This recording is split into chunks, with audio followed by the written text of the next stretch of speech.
Perkenalkan nama saya Risniati. Pekerjaan saya sebagai karyawan di salah satu lembaga filantropi.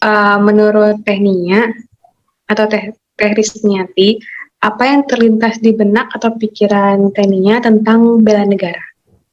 Bela negara dalam aktivitas atau kehidupan sehari-hari itu sikap atau perilaku warga negara yang dijiwai oleh kecintaan kepada Negara Kesatuan Republik Indonesia yang berdasarkan atas Undang-Undang Dasar 1945 dan juga Pancasila. Mungkin itu bersumber dan pedomannya ke sana gitu. Lalu tadi ya sehubungan dengan Teh Nia itu kan berkecimpung di lembaga sosial. Kira-kira bentuk bela negara apa yang bisa Teh Nia implementasikan berdasarkan profesi Teh Nia itu sendiri?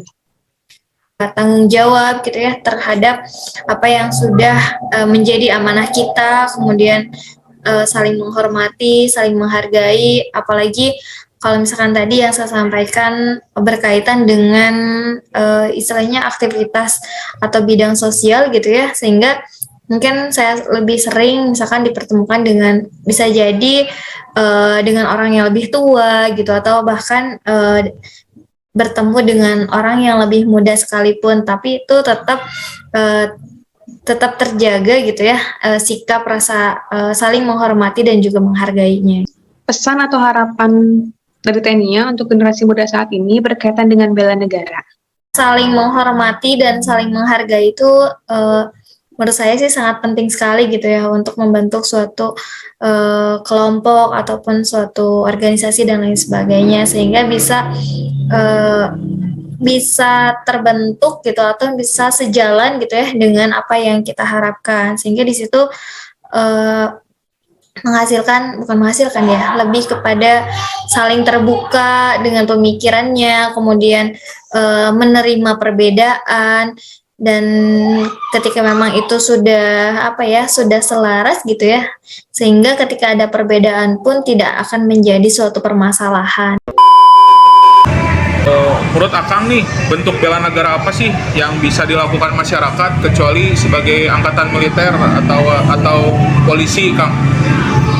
Kalau menurut saya sebagai masyarakat biasa tentang bela negara, ada salah satu mungkin menurut saya aplikasinya seperti ini. Ketika kita memberikan sebuah perubahan di dalam sebuah negara, artinya contoh hal kecilnya, kalau saya pribadi masyarakat kecil, salah satunya kayak membayar pajak, terus memberi edukasi tentang pendidikan kepada masyarakat yang tidak mampu, terus memberikan sumbangsi tenaga yang bisa membantu dalam misalkan ada bencana alam ataupun hal lain sebagainya. Satu lagi nih, Kang, kan tahun menahun nih penyakitnya Indonesia nih tentang korupsi, Kang. Ya. Menurut Akang nih solusi atau menurut Akang tanggapan Akang tentang korupsi dan solusinya apa? Mungkin sekarang di zaman sekarang itu banyak orang-orang yang sudah pintar, mungkin yang kemampuan dari skillnya sudah mumpuni, tetapi dari sekian banyak orang mungkin katakanlah orang yang jujurnya itu masih kurang di Indonesia. Makanya sering terjadi korupsi seperti itu. Jadi kalau di kita itu menurut saya banyak orang cerdas, banyak orang pintar, banyak orang yang sudah mempunyai kemampuan di dalam sebuah mengatur negara, tetapi tentang terhadap kedisiplinan, terus tentang kejujuran. Nah, artinya di sini kurang gitu. Bagaimana cara menanggulanginya? Makanya pendidikan itu hal yang paling penting. Nah, di situ pendidikan di Indonesia itu kalau menurut saya itu masih katakanlah masih kurang lah, masih rendah dan masih minim. Makanya pendidikan Kenapa pendidikan sangat penting? Karena kalau misalkan pendidikannya kualitasnya bagus, makanya akan menghasilkan sebuah ya hasil-hasil generasi yang bagus lah, yang sangat berkualitas. Assalamualaikum warahmatullahi wabarakatuh. Waalaikumsalam warahmatullahi wabarakatuh. Perkenalkan Pak, nama saya Rosmaniati Fitriani. Saya peserta Latsar CPNS tahun 2022, kelompok 4, angkatan 13, gelombang 4 dari Kabupaten Purwakarta. Profesi saya saat ini adalah perekam medis dan informasi kesehatan di Puskesmas Darang dan DTP Kabupaten Purwakarta. Sebelumnya saya mohon izin, saya minta waktunya untuk Bapak untuk wawancara mengenai tema kita kali ini, bela negara dan isu kontemporer. Mangga Bapak bisa diperkenalkan diri sebelumnya. Baik, Assalamualaikum warahmatullahi wabarakatuh. Perkenalkan, nama saya Muhammad Anwar Jamaluddin. Saya adalah ASN guru di wilayah kerja Kabupaten Bandung Barat. Saya sudah mengabdi di sekolah ini kurang lebih 13 tahun. Kita mulai saja Pak ya wawancaranya mengenai bela negara. Pertanyaan yang pertama ya Pak ya, bela negara itu menurut Bapak apa sih Pak? Menurut saya, bela negara adalah rasa cinta yang dimiliki oleh warga negara, tentunya terhadap bangsa dan negaranya. Karena kita ada di lingkungan sekolah Pak ya, Iya. menurut Bapak bela negara untuk anak sekolah itu seperti apa?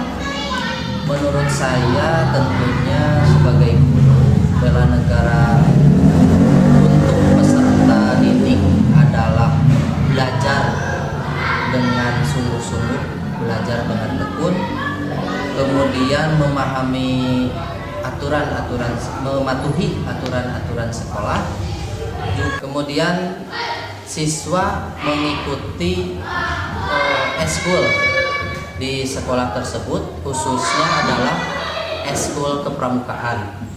Karena dengan eskul kepramukaan, siswa bisa lebih disiplin atau tahu arti mencintai negara Indonesia.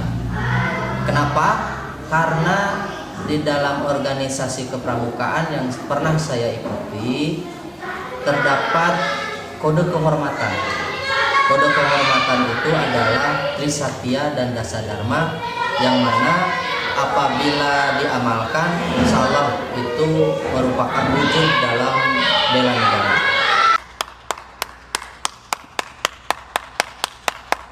Bela negara itu kan banyak ya kegiatannya.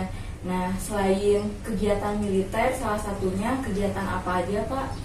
Banyak hal. Kalau misalnya di luar militer itu, bela negara itu pertama dengan kita menjunjung tinggi nilai-nilai Pancasila, itu juga termasuk kita udah mengikuti bela negara. Sekarang kalau misalnya anak sekolah sudah dimulai dengan upacara setiap hari Senin, itu juga menanamkan dia supaya untuk cinta tanah air dulu. Nah, ketika cinta tanah air sudah muncul, maka dia akan bisa membela negaranya. Jadi kita harus mengenal dulu negara kita harus mencintai dulu, baru kita bisa membela. Isu kasus kematian Brigadir Joshua.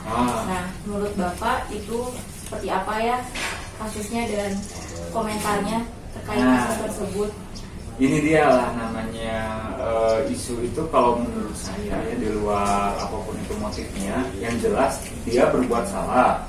Ada suatu kesalahan di dalam situ, berarti ada tatanan di dalam dirinya yang kurang.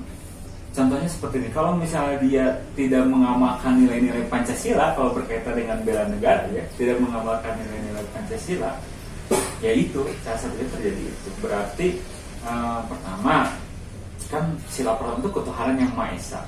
Jadi segala sesuatu itu kalau di Islam itu kan beriman kepada Allah ya. Kalau misalnya seperti itu kan berarti imannya nggak ada dong kalau gitu kan. Nah, makanya seorang siapapun tersangkanya berarti tidak mengamalkan ketuhanan yang Maha Esa.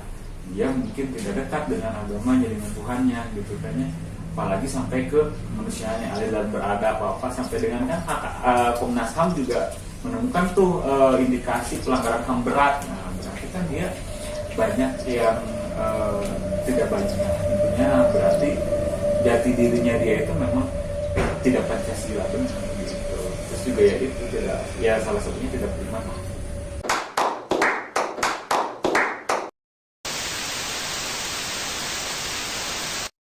Kesimpulan yang dapat diambil dari narasumber-narasumber tadi adalah yang pertama dari Bu Risniati. Bela negara dalam kehidupan sehari-hari itu adalah sikap atau perilaku warga negara yang dijiwai oleh kecintaan negara Kesatuan Republik Indonesia yang berdasarkan Undang-Undang Dasar 1945 dan Pancasila. Syarat dari Bu Risniati adalah bela negara sangat penting untuk membentuk sebuah kelompok atau organisasi agar sejalan dan selaras sehingga dapat menjadi pedoman hidup warga negara Indonesia. Yang kedua dari Kang Joni, bela negara adalah wujud memberikan perubahan yang positif dengan taat akan perundang-undangan, contohnya adalah wajib bayar pajak. Tanggapan akan isu korupsi, pendidikan dini adalah salah satu wujud pencegahan agar menanamkan kejujuran sejak dini, agar melahirkan generasi anti korupsi. Yang ketiga dari Pak Muhammad Anwar, bela negara adalah rasa cinta warga negara terhadap negaranya, contohnya mematuhi peraturan yang dibuat di sekolah, mengikuti ekskul pramuka yang di dalamnya terdapat kehormatan, Trisatya dan Dasa Dharma, yang mana apabila diamalkan merupakan wujud dari bela negara. Yang keempat adalah dari Pak Hana Gumiarna, bela negara adalah menjunjung tinggi nilai-nilai Pancasila seperti anak sekolah yang mengikuti upacara setiap hari Senin dan menanamkan nilai-nilai Pancasila sejak dini. Menanggapi isu Brigadir J, sila pertama ketuhanan yang Maha Esa. Apabila seseorang tidak memiliki Tuhan, yang jika dalam Islam itu adalah beriman kepada Allah, berarti tidak mengamalkan nilai Pancasila, sila ke-1. Terima kasih.